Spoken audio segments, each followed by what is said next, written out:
Hello, today is Wednesday, September 20th, 2017. I'm Joe Schmidt with TC2, and this is Staying Connected. On September 7th, Equifax, one of the U.S.'s largest credit reporting agencies, revealed that the private information of some 143 million consumers had been compromised because of a data breach. This hack left many, including consumers, business people, politicians, and regulators, wondering how this could happen. Was this hack avoidable? Could Equifax have done a better job of notifying the affected parties? What happens next? Let's discuss the legal implications of this security breach and what it means to you with my good friend and a senior partner at LB3, Kevin DiLallo. Kevin, thanks for joining us. Thanks, Joe. Glad to be here.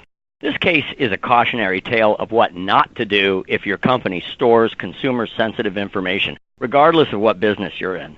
Equifax and some of its senior executives committed one major gaffe after another, and their mistakes have led to harm or potential harm for millions of Americans. We can all learn from this example, so that's the silver lining in all of this.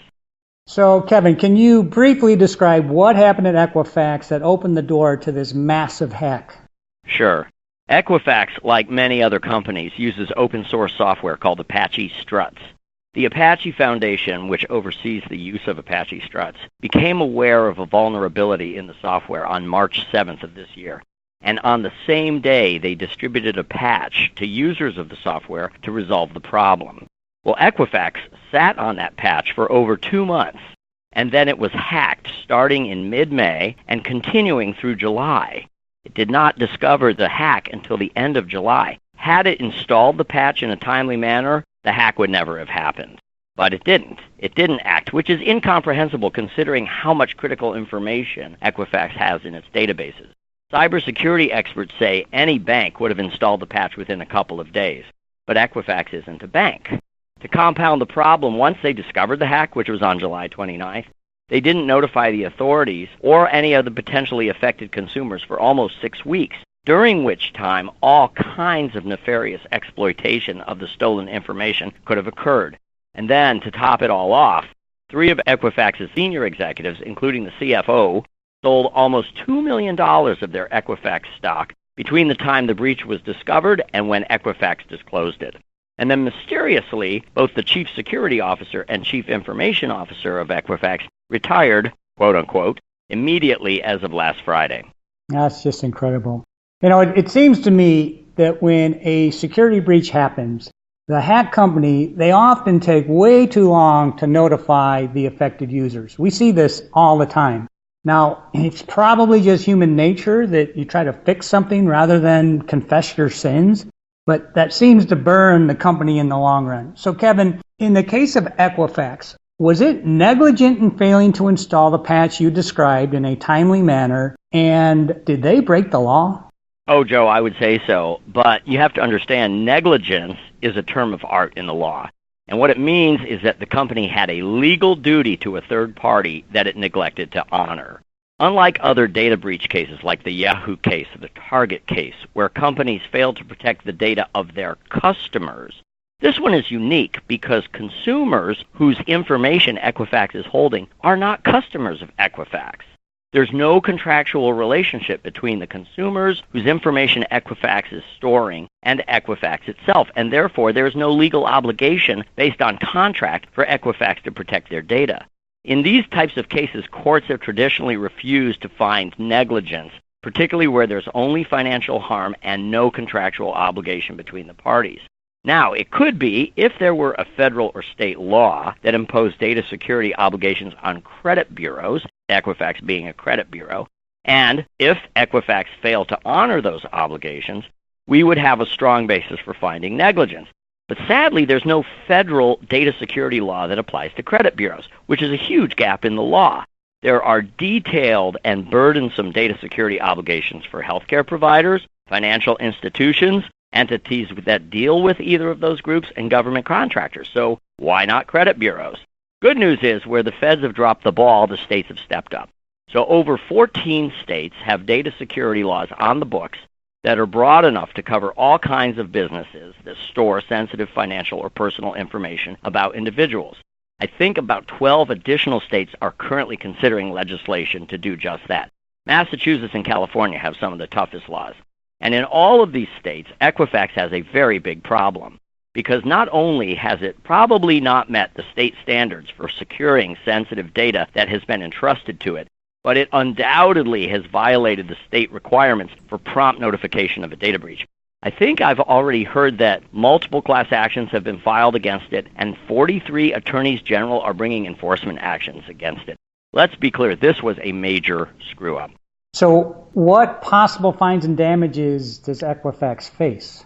They'll be massive. I've seen an estimate of $70 billion in losses. For the company alone, if it's found to have broken state data security laws, it will face huge financial penalties under those laws, in addition to having to compensate affected and potentially affected consumers for their losses and for their costs of protecting their identities in perpetuity.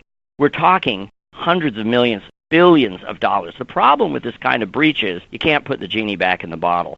Once the information is out there, the perpetrators can sit on it for years before trying to use it. So consumers who are affected have to be on their guard for the rest of their lives. For the individuals who are suspected of insider trading, those C-level officers, they could go to jail and pay massive fines. It's a real mess, and a little diligence could have prevented the whole thing.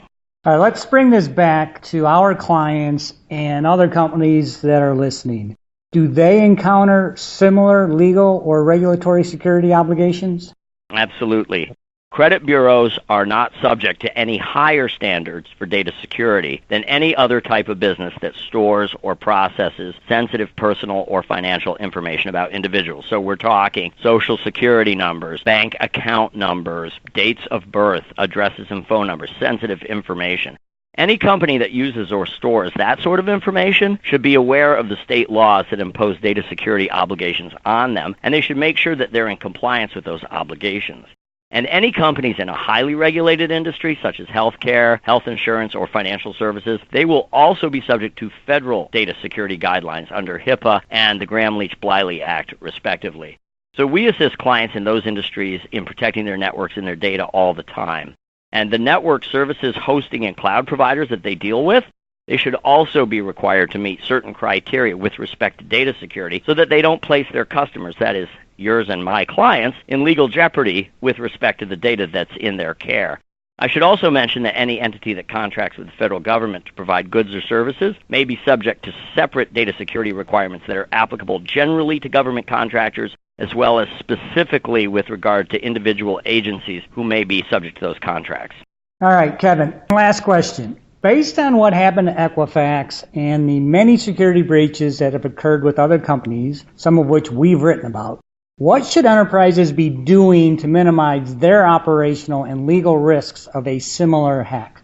Well, first and foremost, Joe, they need a written data security program that should be developed by legal, compliance, and IT professionals within the organization.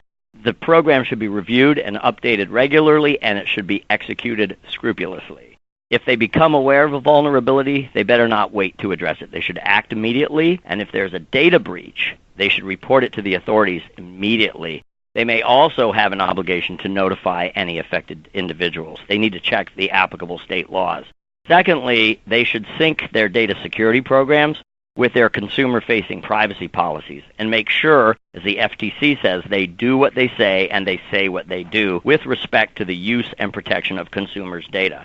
A company shouldn't promise more than it can deliver with respect to data security, and it should be transparent about the data it collects, how long it retains it, what it uses it for, and with whom it shares it. If you don't know what state and federal laws with respect to data security and breach notification apply to your business, you need to find out soon. All right. Well, thank you, Kevin. As I expected, this has been an extremely informative podcast, and hopefully it's going to motivate our listeners to look closely at their security practices. I'd also like to thank you, the audience, for listening. You can contact Kevin directly if you'd like to have a one-on-one discussion about the legal implications of security breaches at your company. In addition, the consulting and legal professionals at TC2 and LB3 are here to help with your telecom and ICT lifecycle needs. So please give us a call.